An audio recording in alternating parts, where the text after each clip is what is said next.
लामडिंग ठाकुरबाड़ी दुर्गा पूजा समिति ने दिया समाज बंधु सुजीत सोम को लामडिंग गौरव पुरस्कार। होजाई जिले के अंतर्गत लामडिंग शहर में स्थित ठाकुरबाड़ी दुर्गा पूजा समिति ने दुर्गा पूजा के विशेष आयोजन के हिस्से के रूप में होजाई जिले के लोकप्रिय समाज सेवी समाज बंधु सुजीत सोम को लामडिंग गौरव पुरस्कार प्रदान किया।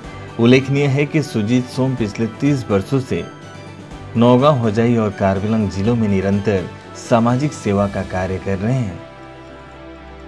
आज लामडिंग ठाकुरबाड़ी दुर्गा पूजा कमिटिए मक लामडिंग गौरव बटा प्रदान करी এটা অভিলেখ সৃষ্টি কৰিছে। লামডিঙত কেতিয়াও এনেকা দেখা পোৱা নাই আমি।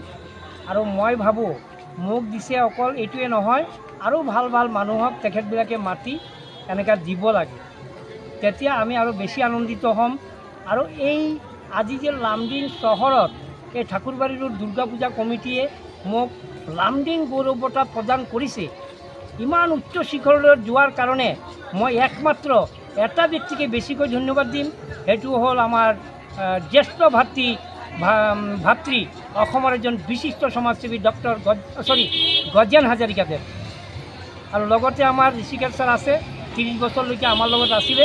আৰু এই ঠাকুৰবাড়ী দুৰ্গা পূজা কমিটিয়ে সদায় মোৰ সামাজিক কামত থাকে, আগলৈও থাকিব।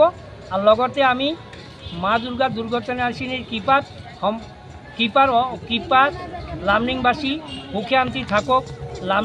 লামডিঙৰ লগত অসমত পুৰা ভাৰতত শান্তি প্ৰগতি উন্নতি হওক, এইটো কামনা কৰি মা দুৰ্গাৰ ওচৰত আকৌ একবাৰ শক্তি প্ৰাৰ্থনা কৰি ভাল কামৰ কাৰণে ইমানতে শেষ কৰিম।